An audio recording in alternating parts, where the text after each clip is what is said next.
हाँ, तो एक तो ये छोटा सा पिछले वीडियो का पार्ट है, ये ध्यान रखना, वापस बता दूं।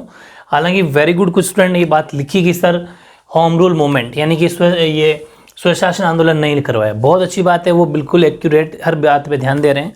तो ये पिछले वीडियो का पोर्शन है, ठीक है, जो 1919 तक अपन ने पढ़ा था पिछला वीडियो, ठीक है। तो ये उसी आंसर के अंदर आपको लिखना है। और फिर आज का क्वेश्चन, सबसे इंपॉर्टेंट क्वेश्चन, इस बार आने के 100% चांस है इस क्वेश्चन के, वो पढ़ना स्टार्ट करेंगे।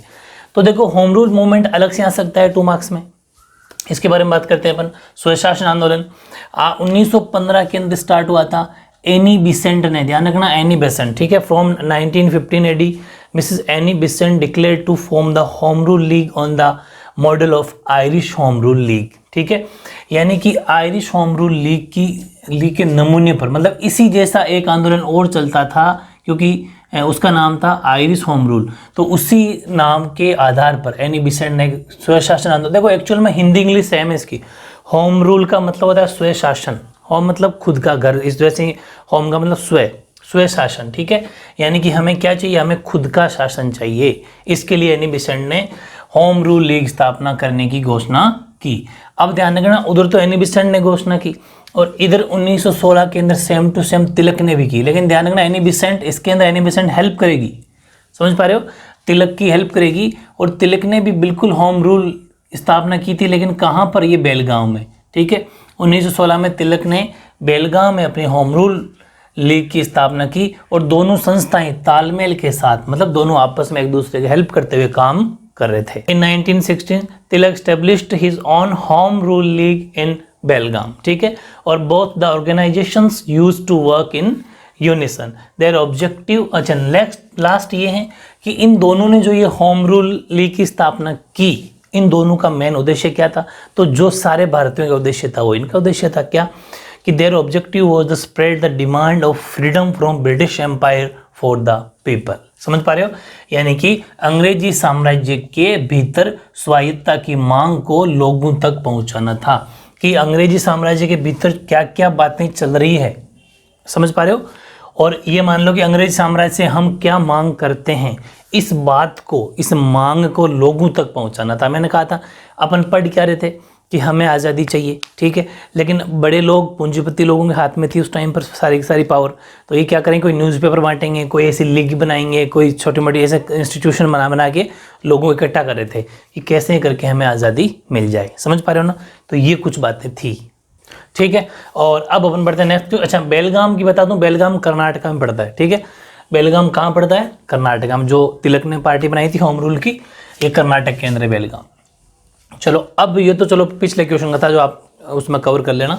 ये सबसे इंपॉर्टेंट क्वेश्चन है और ये कितने भी नंबर का हो आपका कवर हो जाएगा। अच्छे से पढ़ लेना इसको कि हमने 1919 से लेके 1949 तक मैंने क्वेश्चन लिख दिया है, ठीक है। जितने भी जन आंदोलन चलाए उनका वर्णन करो। Describe the public movements conducted between 1980 AD and 1949 AD। इनके बीच में जितने भी अपने मूवमेंट चलाए, चाहे वो गांधी जी वाले हो, कोई से भी हो, सारे के सारे इसके अंदर लिखना है। अगर 6 नंबर में आई तो बड़े क्वेश्चन हालांकि कम आने के चांस है, लेकिन अगर आता है तो ये पूरा आंसर लिखना है, या फिर ये अलग अलग पूछ लेगा, या फिर आपको पता है ये पूछ कोई 3 कोई 4, ऐसा भी एग्जाम में क्वेश्चन आने लग गया आजकल कि कोई 4 मूवमेंट लिखो, कोई 3 मूवमेंट लिखो, और ये सबसे इंपॉर्टेंट है, ठीक है। तो आपको अलग अलग बिल्कुल जितना मैंने लिखा है, क्योंकि मैंने वैसे ही उनमें सिलेक्टेड लिखा है, उसको पूरा आपको अच्छे से याद करना है, इनके बाहर कुछ जाएगा नहीं। हुआ कि आपको बताया अपन आज़ादी चाह रहे थे, तो उसी बीच में अंग्रेज एक काम कर दिया, अंग्रेजों ने कबाड़ा कर दिया कि रोल एक्ट लेके आ गए। रोल एक्ट की एक कानून है, उसका नाम क्या है, रोलेट एक्ट। ये रोलेट एक्ट एक कानून है और इसने रोला क्या कर दिया, इसने ये कर दिया कि एक अंग्रेज था जो इसको लेके आए, और जैसे आपको पता है ये जो इसको पास किया गया विधानमंडल के अंदर या विधानसभा के अंदर, लेजिस्लेटिव असेंबली के अंदर, उस टाइम पर जो अंग्रेजों ने बना रखी थी, वहाँ पर इस बिल को बिना परमिशन, बिना पूछे ही पास कर दिया, ठीक है, क्योंकि इन्हीं की सत्ता थी, इन्हीं की पावर थी, तो इन्होंने इस बिल को पास कर दिया। इस बिल में झंझट क्या था, इन्होंने शर्तें क्या रखी थी, कंडीशंस क्या थी इसके अंदर। इसमें कंडीशन ये थी कि अगर किसी को भी संदिग्ध, यानी कि जैसे कोई ऐसे घूमता हुआ नजर आए और उस पर शक हो गया, अगर शक हो गया अंग्रेजों को कि ये सरकार के खिलाफ आदमी साजिश कर रहा है, तो बस सिर्फ दिखने में शक हो गया तो होते ही उसको पकड़ लिया जाएगा, ना कोई अपील, ना कोई दलील, ना कोई वकील। ये 3 शर्तें रख दी कि इस 3 वो उसकी कोई सुनवाई नहीं होगी, सीधा उसको जेल में डाल दिया जाएगा या फिर फांसी पर लटका दिया जाएगा। तो ये एक तरीके से आप खुद समझ रहे हो कि अंग्रेजों की सरकार के खिलाफ बोलेगा कौन? अपन भारतीय, क्योंकि हमें इनको भगाना था। तो बस इनका मेन टारगेट भारतीयों को यहाँ पर कैसे करें, मुकदमे लगा के जेल में डाल देना, फांसी पर लटका देना। तो भारतीयों ने बहुत ज़्यादा इसका विरोध किया, इस रोलेट एक्ट का बहुत तगड़े तरीके से विरोध किया। और विरोध किया, देखो एक साजिश, एक प्लानिंग करी भारतीयों ने। क्या करी कि जो जलियांवाला ये जो बाग हत्याकांड हुआ, यहाँ पर क्या है कि एक्चुअल में अमृतसर के अंदर ये जगह है जलियांवाला, वहाँ पर बैसाखी का एक त्यौहार आता है। और उस बैसाखी के त्यौहार के दिन, ठीक है, 1919 की बात है ये, 13 अप्रैल 1919, वेरी इंपॉर्टेंट डेट है ये, बहुत इंपॉर्टेंट डेट है ये, जलियांवाला बाग हत्याकांड नाम सुना होगा। तो वहाँ पर बैसाखी के दिन लोग इकट्ठे हो रखे थे और उन्होंने सीधी प्लानिंग करी, अपने इकट्ठे हो ही रखे हैं इस मौके पर और अपन इस कानून का विरोध करते हैं, ठीक है, वहाँ पर प्लानिंग करेंगे। तो सभी जने इकट्ठे हो रखे थे। अब उस मैदान में ये जनरल डायर, एक जनरल था, जनरल का मतलब जैसे आर्मी में पोस्ट होती है वैसे ही अंग्रेज अधिकारी था एक डायर, जनरल डायर। उसको इस बात का पता चल गया कि वहाँ पर लोग इकट्ठे हो रखे हैं। तो उसने क्या करा, उस मीटिंग में, उस भीड़ के अंदर वो घुस गया और अपने साथी सैनिक भी साथ में लेके गया था और उन्हें कहा कि जब तक आपकी बंदूक में कारतूस खत्म ना हो जाए तब तक गोलीबारी जारी रखो। अब वहाँ पर 20,000 के समथिंग बच्चे, आदमी, छोटे बच्चे, महिलाएं, सब कुछ उसमें शामिल थी। तो उन सभी पर भयंकर तरीके से गोलीबारी करी गई जनरल डायर के द्वारा। समझ पा रहे हो? तो अलग अलग संख्या है, कोई 1000 बताता है, कोई 400 बताता है, अंग्रेज कहते हैं कि 400 समथिंग मरे थे, वो कोई इशू नहीं है। तो इतने सारे लोग उसके अंदर शहीद हुए, मारे गए। तो ये बहुत ही जलियांवाला बाग ऐसा हत्याकांड हुआ था, ये इसी की बदौलत हुआ था, रोल एक्ट का विरोध किया था। समझ पा रहे हो? उसके कारण हुआ। फिर खलीफा मूवमेंट, अगर अब आगे पर बात कर लेंगे, एक एक लेते हैं अब, ठीक है। तो देखो, पहला रोल एक्ट लेके आए अंग्रेज, कब लेके आए, वेरी इंपॉर्टेंट है कि सरकार ने, मतलब अंग्रेज सरकार ने 1917 ईस्वी में, इस आदमी का नाम है सिडनी रोलेट, उस आदमी का नाम है लाने वाले का सिडनी रोलेट, ठीक है। सिडनी रोलेट की अध्यक्षता में एक समिति बनाई गई, समिति समझते हो, एक कमेटी बनाई गई। कोई भी कानून लाया जाता है उससे पहले उसकी एक कमेटी बनाई जाती है। जैसे अभी एग्रीकल्चर बिल पास हुआ, मोदी सरकार ने जो किया, इसका खूब विरोध हो रहा है, लेकिन पहले इसकी कमेटी बनाई गई, उसके बाद में बिल को लोकसभा या के अंदर पास किया गया। समझ पा रहे हो? वैसे ही इसकी भी एक समिति या कमेटी बनाई गई जिसके द्वारा बनाए गए बिल को विधानमंडल ने 17 मार्च 1919 को पास कर दिया। ये सारी डेट इंपॉर्टेंट है, आज का ये वीडियो सबसे इंपॉर्टेंट है। मैं बहुत ज़्यादा जोर दे के कह रहा हूँ, 100% इस बार क्वेश्चन आएगा यहाँ से, ठीक है। The government feared a conspiracy and finally it formed a committee under the chairmanship of Sidney Rowlett। ये आदमी का नाम है, अंग्रेज का नाम है, 1970 AD, ठीक है। कमेटी बनाई, फिर the bill formed by the committee was passed by the legislature on 17th March 1990 AD। आप जानते हो विधानमंडल जहाँ पर कानून बनाया जाता है, जहाँ पर कानून पास किया जाता है, ठीक है। ये अपने पॉलिटी पढ़ रखा है। फिर हुआ क्या, अब इस एक्ट के अंदर भाई जैसे कोई भी कानून लाते हैं तो अपन भी देखते हैं ना, इस कानून में है क्या, है ना, जनता ये तो जानना चाहेगी। तो इस कानून के अंदर क्या था कि इस एक्ट में या इस कानून के अंतर्गत किसी भी व्यक्ति को संदेह के आधार पर गिरफ्तार किया जा सकता था। उसे न कोई अपील, न दलील और न कोई वकील का अधिकार था। इसे काला कानून कहा गया। मेरी बात समझ पा रहे हो? यानी कि under this act any person could be arrested based on doubt. Such person would have no appeal, argumentative और legal aid right, AIDO, legal aid right. This was called a black law या फिर काला कानून। अब एक बात बताओ, अगर आपके ऊपर या मेरे ऊपर या अपने ऊपर किसी पर भी अगर कोई आरोप लगा देता है तो उसके लिए फिर हम भी तो हमें वकील बनाने के लिए तो परमिशन होनी चाहिए, क्योंकि हम अगर क्या पता सही हो और गलती से कोई फंसा रहा हो तो अपने पास एक वकील तो होना चाहिए, परमिशन तो होनी चाहिए, आज़ाद तो होनी चाहिए वकील बनने के लिए। इसने कहा कि वकील भी नहीं बना सकते, ना कोई अपील, कोई सुनवाई नहीं होगी आपकी, आपको पकड़ लिया तो पकड़ लिया बस। ये इसलिए इसको काला कानून की संज्ञा दी गई। सब कुछ छूट है, अगर जिसकी गलती हो साबित करो, वकील तो बना ही सकता है ना। किसी के लिए केस नहीं लगा तो फिर वो कैसे केस फायर हो, ये चीज़ थी, ठीक है। चलो, इसकी वजह से जलियांवाला बाग हत्याकांड हुआ, ठीक है। तो 13 अप्रैल 1919 ईस्वी को रोलेट एक्ट के विरोध में, हालांकि वो आपके बैसाखी वाली बात नहीं लिखी हुई, आपको उतना नहीं लिखना, आपको इतना ही लिखना है कि इसी का विरोध में, 100% यही है, इसी का विरोध के लिए लोग इकट्ठे हुए थे, ठीक है। तो 13 अप्रैल 1919 ईस्वी को रोलेट एक्ट के विरोध में अमृतसर के जलियांवाला बाग में एक सभा आयोजित की गई, ठीक है, मतलब वहाँ पर लोग इकट्ठे हुए, जिसमें 20,000 आदमी इकट्ठे हुए, जिनमें स्त्री पुरुष और बच्चे भी थे, और जनरल डायर उसमें प्रवेश किया और गोली चलाने का हुक्म कर दिया। ये मैंने आपको समझा दिया बात। ऑन 30 डेट पूरी 100% लाइन टू लाइन याद रखनी है। 30 April 1919 AD an assembly was organised at Jallianwala Bagh in protest against the Rowlatt act, ठीक है, यहीं तक। उसके बाद में next point, 20,000 women man and children gathered there. General Dyer entered the assembly and ordered to open fire on people, ठीक है, और खूब लोग इसके अंदर मारे गए। इसके बाद में चलो ये वो वहाँ हुआ। उसके बाद में एक बीच में खिलाफत आंदोलन और चल रहा था। पूरी बात सुनना, KHILAF है यहाँ पर, ठीक है, FAT खिलाफत मूवमेंट। ये एक्चुअल में खिलाफत मूवमेंट था, मुस्लिमों के द्वारा चलाया गया आंदोलन, ठीक है।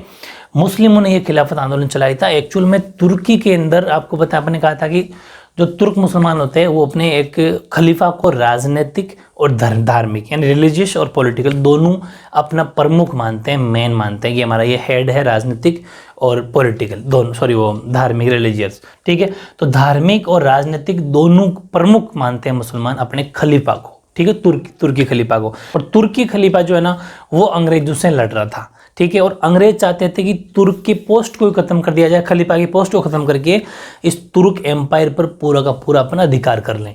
लेकिन मुसलमान ये नहीं चाहते थे कि हमारे तुर्क खलीफा के जो एक अलग से एक छोटा सा स्टेट होगा, ये आगे बताऊंगा, अभी बन जाएगा, ये आगे स्टेट बन जाएगा ये। तो तुर्क खलीफा इन अंग्रेजों से लड़ रहा था और लेकिन अंग्रेज उससे लड़ रहे थे, उसको खत्म करके, उसकी पोस्ट को खत्म करके, और वहाँ का पूरा अपना अडॉप्ट करना चाहते थे तुर्की साम्राज्य पूरा। लेकिन मुसलमानों ने इसका विरोध किया, और इस विरोध के अंदर एक मोहम्मद अली और शौकत अली, इन्होंने इनका नेतृत्व कर रहे थे। यहाँ पे कोर्स में नहीं, ज़्यादा नहीं बता सकता मैं, तो वो इनके मेन हेड थे इसके अंदर। फिर इसी चीज़ में क्या हुआ कि गांधी जी को बुलाया गया। गांधी जी उस टाइम पर कहते हैं ना आंदोलन करने में मुख्य थे, आंदोलन कहीं पर भी होगा गांधी जी वहाँ पहुँच जाएंगे।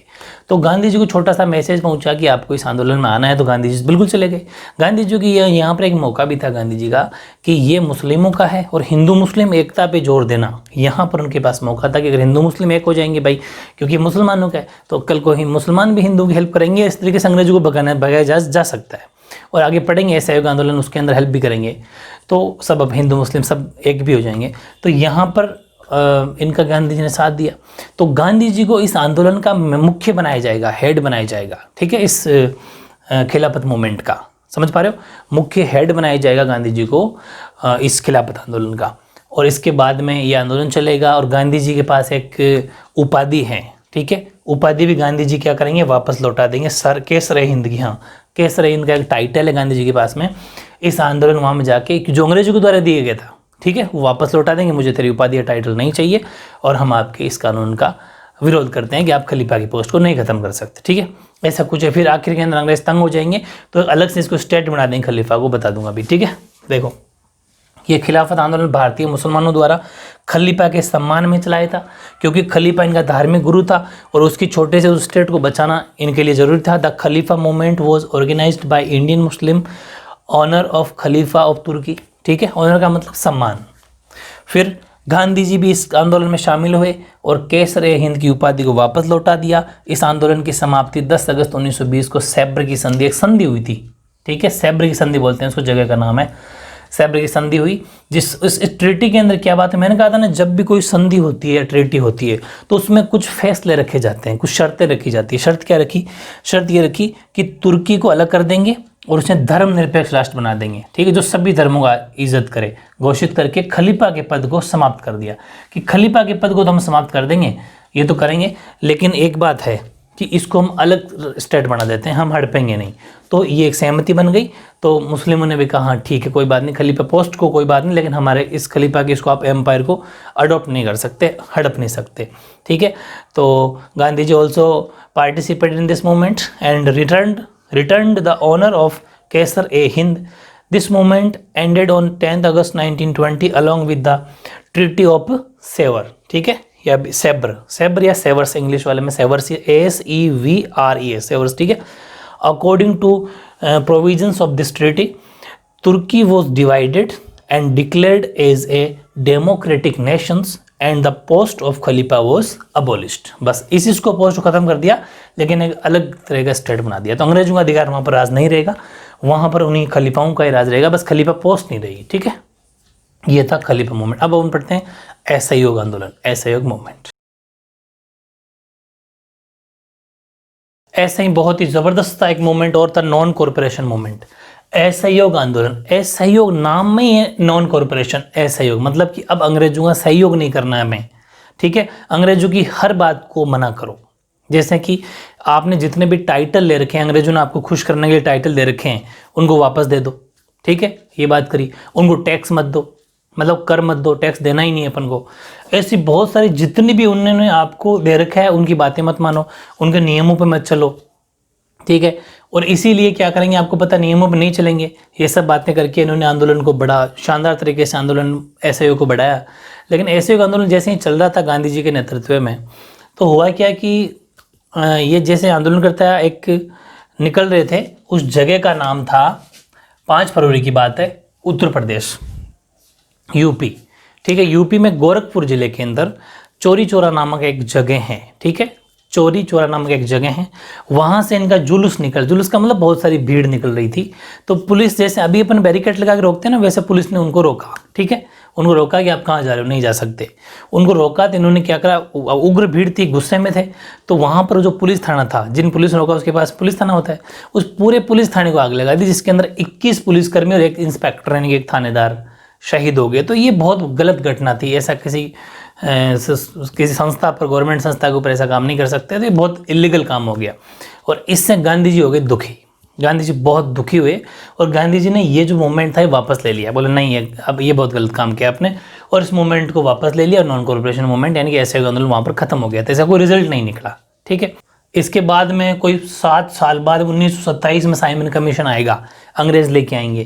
ठीक है, जब तक भारतीय रुके नहीं है, बीच बीच में मतलब जैसे प्लानिंग कर रहे थे, तो ये साइमन कमीशन लेके आएंगे अंग्रेज। ठीक है, ये ब्रिटेन से लेके आएंगे साइमन कमीशन को। साइमन कमीशन का मतलब एक आयोग है जिसका नाम है साइमन कमीशन। ठीक है, इसको लेके आएंगे, इसका बहुत ज़्यादा विरोध करेंगे इंडियंस, कहेंगे नहीं बहुत गलत बात है। और आपको पता है, जैसे ही मुंबई में आएगा, आपके कोर्स में है नहीं, बहुत ज़्यादा स्टोरी है वैसे इनकी, लेकिन उतना कोर्स में आपके है नहीं। तो जैसे ही मुंबई में आया, तो इसको सभी लोगों ने कहा कि Simon go back, Simon go back, Simon वापस जाओ, साइमन वापस जाओ। यानी कि इसका बहुत विरोध हुआ। विरोध क्यों हुआ? क्योंकि इसने एक 7 मेंबर रखे थे इसने अपनी साइमन कमीशन के अंदर, और 7 मेंबर के अंदर एक भी इंडियन नहीं था। तो इंडियन कहाँ से खुश होंगे फिर उस कमीशन में? क्योंकि अंग्रेज 7 के 7 अंग्रेज थे। तो भारतीयों को यहाँ पर क्या बहुत बुरा लगा, और उनको एक शक हो गया कि हमारे ऊपर पक्का अत्याचार होगा। ठीक है, तो इन्होंने इसका बहुत बुरी तरीके से विरोध किया। और विरोध करते टाइम नेता थे हमारे मेन लाला लाजपत राय। लाला लाजपत राय को पुलिस ने, हालांकि पुलिस ने पूरी भीड़ पे लाठियां मारी थी, लेकिन लाला लाजपत राय की एक चोट सिर में तेज लग गई थी, और लाला लाजपत महीने भर के बाद मर गए थे। इसी कमीशन का जब विरोध करे थे, तब अपोज करे तब, तो लाला लाजपत राय के मुंह से शब्द निकले थे, क्योंकि महीने भर बाद मरे थे। तो जब लाठियाँ बरसाई गई, तब लाला लाजपत राय ने एक बात कही थी, एक नारा लगाया था बहुत तेज, कि अंग्रेजों ने मेरे ऊपर लाठियाँ भांजी है, मतलब लाठियाँ पटकी हैं, लाठियाँ मारी हैं। अंग्रेजों के लिए मेरे शरीर पर पड़ी हुई एक एक लाठी, मेरे शरीर पे पड़ी हुई एक एक लाठी, वो अंग्रेजों के साम्राज्य पर, यानी ब्रिटिश एम्पायर पर, ब्रिटिश साम्राज्य पर, एक दिन ब्रिटिश एम्पायर पर वो ताबूत की कील साबित होगी। समझ पा रहे हो कि मेरे शरीर पर पड़ी एक एक लाठी अंग्रेजों के साम्राज्य पर एक ताबूत की कील साबित होगी। ताबूत का मतलब जैसे ताबूत बांध देते हैं तो कहते हैं नहीं, इस ये बांध देने के बाद में इसे कहा जाता है, मानने वाले अलग को नहीं मानते, लेकिन ऐसा कहा जाता है कि ताबूत बांधने के बाद में ये काम हो जाएगा शख्स। वही वाली बात कही थी कि मेरे शरीर पर पड़ी एक एक लाठी ताबूत की कील का मतलब है 100% अब अंग्रेज को जानना ही पड़ेगा, अंग्रेजों को ये इनका खत्म, इनका पतन का कारण है। तो ऐसा नारा भी लाला लाजपत राय ने दिया था। ठीक है, इसके बाद में सिविल डिसोबीडियंस मूवमेंट आएगा, हिंदी में बोलते हैं इसको सविनय अवज्ञा आंदोलन। ठीक है, सविनय अवज्ञा नाम में हिंदी वाला आ रहा, इजीली समझ पा रहे होंगे, यानी कि डिसोबीडियंस का मतलब होता है आज्ञा का पालन मत करो। यहाँ पर गांधी जी ने फिर सिस्टम चलाया कि अब हमें आज्ञा का पालन नहीं करना। हालांकि जवाहरलाल नेहरू थे मेन को स्टार्ट करने वाले, तो जवाहरलाल नेहरू उसको स्टार्ट किया और वापस गांधी जी तो आपको पता ही सब जगह प्रेजेंट है। ठीक है, हालांकि गांधी जी कहीं पर पूरी जिंदगी के अंदर एक कहते हैं ना कांकरा की नहीं पड़ेगी, समझ पा रहे हो, एक कांकरा ही नहीं पड़ेगा उनके, तो आप समझ जाना कि गांधी जी रहते साथ है। हाँ, तो गांधी जी सब के अंदर रहेंगे। तो हुआ क्या, यहाँ पर सिविल डिसोबीडियंस मूवमेंट स्टार्ट किया जवाहरलाल नेहरू ने, उधर गांधी जी ने स्टार्ट किया था। गांधी जी, आपको पता है गांधी जी गुजरात के अंदर इनका एक आश्रम है, साबरमती आश्रम, ठीक है। गांधी जी अपने साबरमती आश्रम से 78 मेंबर के साथ 78 जनों को साथ में लिया और पैदल चलना शुरू हुए। बोले चलो अपन पैदल चलते हैं। और ये चलना स्टार्ट हुए थे 12 मार्च 1930 को चलना स्टार्ट हुए थे, ये 12 मार्च 1930 को। और 6 अप्रैल 1930 को ये इन्होंने पहुंच तो 5 को ही गए थे, 6 को कानून तोड़ा था। यानी कि 24 दिन की यात्रा गांधी जी ने 78 जनों के साथ में 78 मेंबर के साथ में कैंपेन चलाया। पैदल मार्च गए थे, पैदल। और उससे एक डांडी नाम की जगह है, समझ पा रहे हो वो कितनी दूर है, 358 किलोमीटर पैदल चले थे। गुजरात के समुद्र तट पर डांडी गांव था, एक डांडी गांव, वहां पर पहुंचे। वहां पर क्यों पहुंचे कि वहां वो समुद्र के पास की जगह थी और वहां पर नमक बनाया जाता था। लेकिन अंग्रेजों ने पाबंद कर दिया कि आप कोई भी इंडियंस नमक बनाएगा नहीं, गवर्नमेंट बनाएगी या फिर बनाएगी तो उसके ऊपर टैक्स देना पड़ेगा। तो ये चीज़ क्या कि उस टाइम पर आपको पता है जो गरीब लोग होते थे उनको ज़्यादातर नमक वगैरह की ज़रूरत पड़ती थी, क्योंकि नमक एक ऐसी चीज़ है जो सब में पड़ती है। नमक एक ऐसी चीज़ है जो सब में पड़ती है। और उस टाइम पर नमक पे अगर कानून लगाया जाएगा, नमक के पैसे लिए जाएंगे जो यहीं की धरती पे पैदा हो रहा है, वो अंग्रेज कौन टैक्स लगाने वाले। तो इसका विरोध किया। गांधी जी ने क्या करा, डिसोबीडियंस का मतलब इस कानून को तोड़ा, वहाँ पहुँचे और वहाँ पर नमक बनाया, जबकि नमक बनाना इलीगल था, कानून के विरुद्ध था। नमक बनाया और इस कानून को तोड़ा, समझ पा रहे हो। तो ये इस तरीके से बहुत तगड़े तगड़े मूवमेंट हुए, ऐसे ही थोड़ी आज़ादी मिल गई थी अपन को, ठीक है। तो ये बातें मैंने हालांकि जो बोली है वही सारी बात लिखी है, थोड़ा सा फिर पढ़ देता हूँ। असहयोग आंदोलन 1920 में कांग्रेस ने अन्यायी सरकार के असहयोग करने का प्रस्ताव पारित किया। उसमें गवर्नमेंट कौन सी थी, कांग्रेस। तो इन 1920 तक कांग्रेस एक ही सरकार थी उस टाइम पर, ठीक है ना। In 1920 the Congress pass the resolution to non corporate with the unjust government, यानी कि नॉन कॉर्पोरेट करो, उसकी मानो मत बात। ध्यान रखना, पारित कब हुआ, 1920 में। उसके बाद में इसके अंतर्गत इन्होंने क्या क्या कि सरकारी उपाधियां छोड़ दो, विधानसभाओं, न्यायालयों, सरकारी शैक्षणिक जितने भी संस्थाएं हैं, विदेशी माल सबका त्याग कर दो और टैक्स देना बंद कर दो, समझ पा रहे हो। यानी कि under this resolution there was a provision to renouncing government titles, renouncing the legislatures, courts, government educational institutions, discard imported goods and not to pay taxes, सब बंद कर दो। इसके अंदर बेसिकली ये बातें रखी गई। कानून क्या नाम, मूवमेंट या आंदोलन बढ़िया चल रहा था, लेकिन दिक्कत यहाँ हो गई कि 5 फरवरी 1929 को डेट याद रखनी है, बहुत ज़रूरी है। 5 फरवरी 1922, 5 फरवरी 1922 AD, उत्तर प्रदेश के गोरखपुर जिले में चौरी चौरा नामक स्थान पर शांतिपूर्ण जुलूस पर पुलिस द्वारा अत्याचार करने पर भीड़ ने पुलिस चौकी को आग लगा दी, जिसमें 21 सिपाही और एक थानेदार की मौत हो गई। गांधी जी ने असहयोग को हिंसात्मक होते, मतलब उग्र हो गया, हिंसा बढ़ गई। तो 12 फरवरी 1922 को डेट वेरी इंपॉर्टेंट है, कानून को वापस ले लिया। वापस लेने का मतलब खत्म कर दिया। तो ध्यान रखना, 5 फरवरी 1922 AD, police committed atrocities on the peaceful march which took place at Chori Chora in Gorakhpur. As a result, public set the police station on fire. 21 sepoys and 1 inspector were burned to death. Observing that the movement was transforming into a violent one, Gandhiji called it off on 12th February 1922 AD. Date हमेशा याद रखनी है। गांधी जी ने, police ने पथराव किया था इस तारीख को, ठीक है। यानी कि यहाँ पर शांतिपूर्ण जुलूस में, और 12 फरवरी गांधी जी ने वापस लिया। 1920 में कांग्रेस ने प्रस्ताव पास किया, ठीक है। हर डेट का ज़रूरी है। फिर साइमन कमीशन आया, ये ब्रिटिश सरकार ने स्टार्ट किया था 1927 में। अंग्रेज अपने नाम के कमीशन लेके आते थे, सर जॉन साइमन नाम था उस अधिकारी का, उसी के नाम से साइमन कमीशन आया। तो अध्यक्षता में एक कमीशन बनाया, इसमें 7 सदस्य थे। 1 मार्क्स में अलग से क्वेश्चन आ सकता है, कितने मेंबर थे, 7, लेकिन कोई भी इंडियन नहीं था, एक भी भारतीय नहीं था। In British government formed a commission in 1927 AD under the chairmanship of Sri John Simon. There were 7 members in the commission, but none of them was an Indian. एक भी इंडियन नहीं था।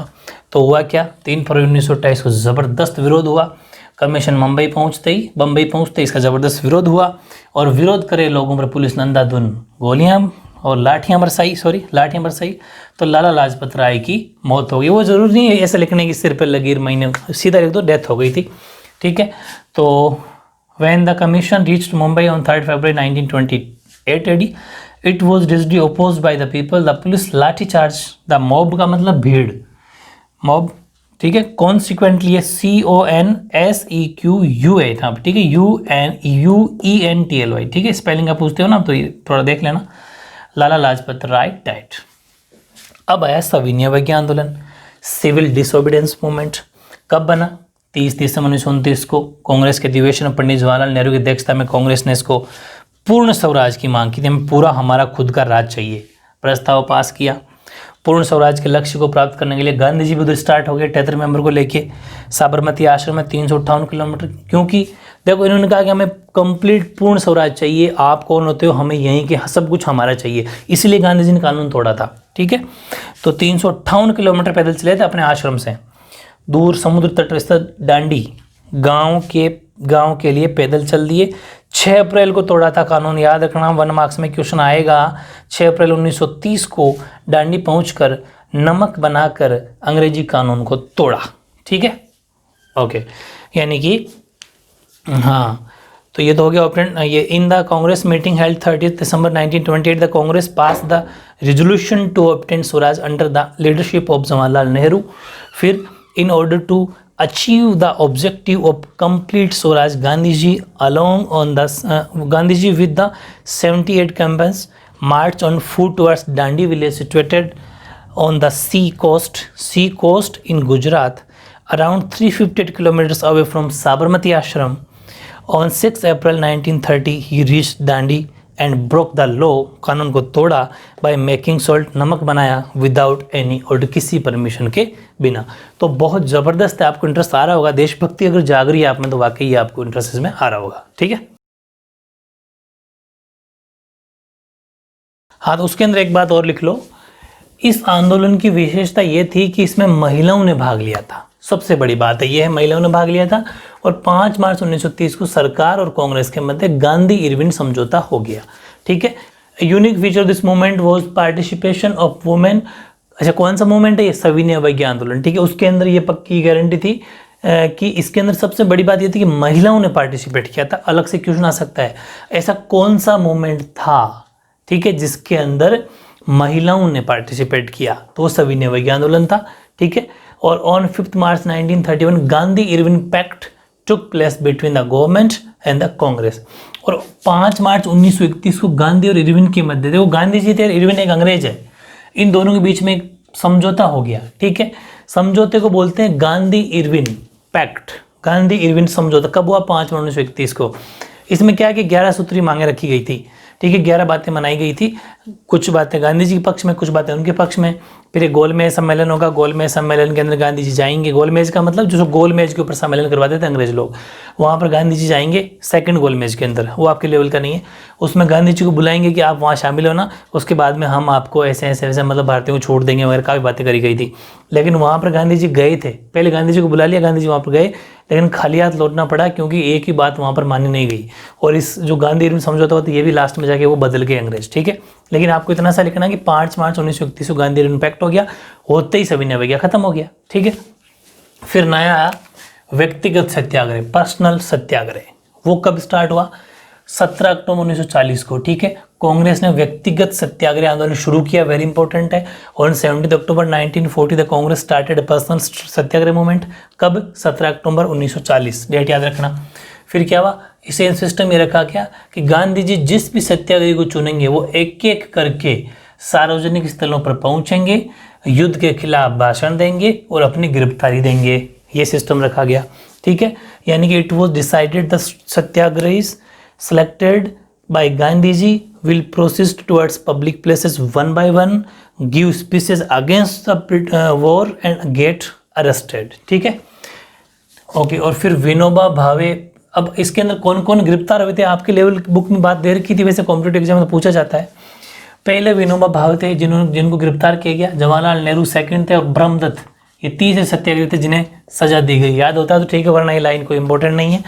Vinoba Bhave was the first Satyagrahi, second was Jawaharlal Nehru and third was Brahmdatt who was to imprisonment। यहाँ थोड़ा देख लेना sentence कैसा है, ठीक है, एडजस्ट कर लेना।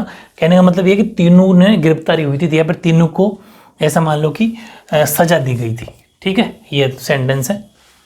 नेक्स्ट वेरी इंपॉर्टेंट आंदोलन आ गया फिर, क्योंकि ये तो बस ठीक कैसे ज़्यादा ये भी सक्सेस नहीं हुआ, पर्सनल सत्याग्रह भी, गिरफ्तारियां हो गई और एक तरीके से बंसा हो गया। ठीक है, अब वापस गांधी जी आएंगे और क्विट इंडिया मूवमेंट लेके आएंगे लास्ट में। बस अब तो मतलब एक तरीके से भारत छोड़ो आंदोलन, मतलब अब तो करो या मरो, जिसके अंदर गांधी जी ने नारा दिया था कि कुछ भी हो जाए अब हमें आज़ादी चाहिए।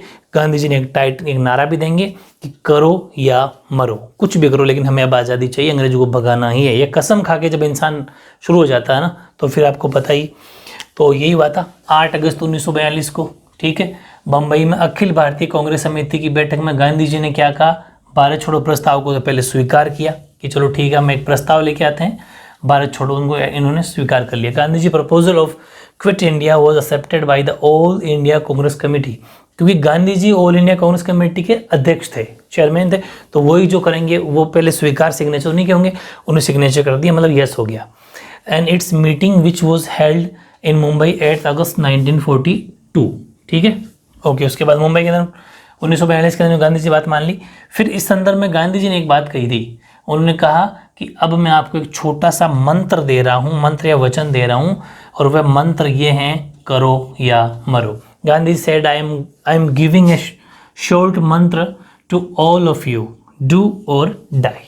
करो या मरो का मंत्र दिया इस आंदोलन में। अब सिस्टम क्या रखा गया, मैं हर देखो कितने परफेक्ट नोट्स मिल रहे हैं आपको कि मैं हर टॉपिक में बता रहा हूँ कि क्या क्या प्लानिंग की गई, क्या क्या सिस्टम रखे गए। ऐसे नोट्स नहीं मिलेंगे आपको, फिर भी आप नहीं पढ़ते तो फिर आपकी इच्छा है। इन नेताओं ने क्या क्या करा इस आंदोलन के अंदर, गांधी जी ने ये कहा कि हम शांतिपूर्ण हड़ताल करेंगे, सार्वजनिक सभाएं करेंगे, सार्वजनिक सभाएं मतलब एक साथ सभी के सामने सभाएं करेंगे, लगान देने से मना करेंगे, सरकार का असहयोग करेंगे। ये बातें इस मूवमेंट के अंदर रखी गई। ठीक है, यानी कि अगर अपन बात करें तो यहाँ से देखो ये रहा, in this movement it was decided to observe peaceful strikes, organise public assemblies, refuse to pay land revenue and non corporate with the government. ठीक है, इसके बाद में गांधी जी ने, ये सबसे इंपॉर्टेंट बात है, कॉम्पिटिटिव एग्जाम पूछी जाती है कि किस आंदोलन को गांधी जी ने अंतिम संघर्ष बताया था, तो वो था भारत छोड़ो आंदोलन। इस आंदोलन को गांधी जी ने अंतिम संघर्ष बताया था। Gandhi ji called his this movement the final struggle बताया था क्विट इंडिया मूवमेंट को। ठीक है, क्यों कहा था कि इसके बाद कोई मूवमेंट नहीं करेंगे, ये करो या मरो है बस। तो ध्यान रखना, 1 मार्क्स में आ सकता है। और कुछ नेता ऐसे भी तो छुप के गांधी जी के इस आंदोलन को चला रहे थे, वो थे जयप्रकाश नारायण सबसे इंपॉर्टेंट, और एक था राम मनोहर लोहिया। 2 ही नाम लिखे, सबसे इंपॉर्टेंट है। ये भूमिगत है नहीं, अंडरग्राउंड रह के हेल्प कर रहे थे। These leaders remain underground and continued the movement among such leaders Jayaprakash Narayan and Ram Manohar Lohia. और अगला पॉइंट है, इस आंदोलन में भारत की अब ये जो आंदोलन हुआ ना, ये कुछ हमें दे गया। जैसे युवाओं में जोश भर गया, देश को आज़ादी का मार्ग दिखा गया कि कैसे लोग हैं जो जान बिल्कुल ताव पे रख देते हैं, और फिर तभी अपन 1947 में आज़ाद हो गए थे।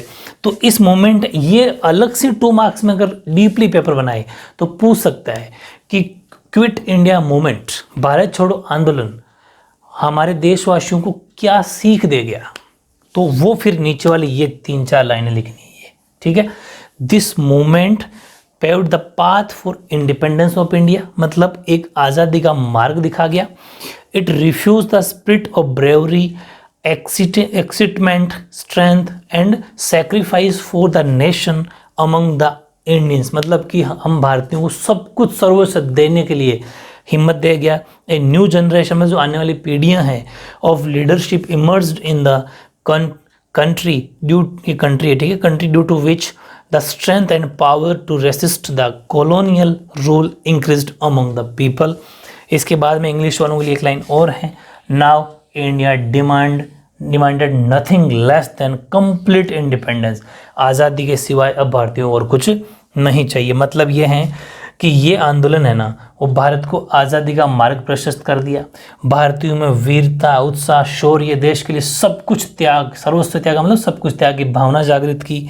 देश में नेतृत्व की नई पीढ़ी आगे आई, युवा आगे आए, जिसमें लोगों ने संघर्ष करने की हिम्मत, शक्ति बढ़ गई।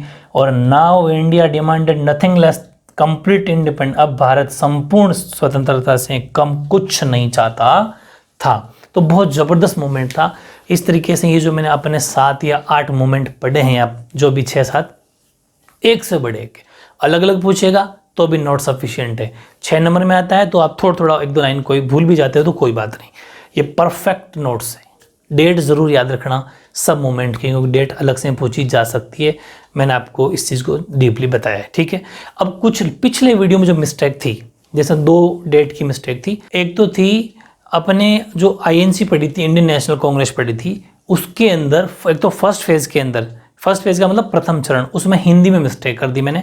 उसमें 1885 से लेके 1905 तक है, इंग्लिश में सही लिखवा रखा है। 1885 से लेके 1905 तक का, ये पिछले वीडियो की बात बता रहा हूँ, ठीक है। और एक था आपके व्योमेश चंद्र बनर्जी वाले फर्स्ट अध्यक्ष जो करी थी, उसके अंदर आपके डेट थी 1858, इंग्लिश में गलत लिख दिया, वो 1858 नहीं है, वो 85, यानी इंग्लिश में जो लिखा हुआ है उसमें ठीक करो, 1885 सही है। तो हिंदी के अंदर से मिस्टेक रह गई, दोनों में एक मिस्टेक रही थी। दिसंबर 1885 है, 58 की जगह 85 कर लेना, और नीचे जो 1905 तक है वो आपका 1885 85 से 1905 कर लेना, ठीक है। फर्स्ट फेज, ये थोड़ी डेट का जो कमेंट आए थे बच्चों के, वेरी गुड। ऐसी कोई मिस्टेक हो जाती है उस पर ध्यान दिया करो, बाकी बहुत अच्छी बात है, आप अच्छे से पढ़ो, 90+ का टारगेट माइंड में रखो। ओके।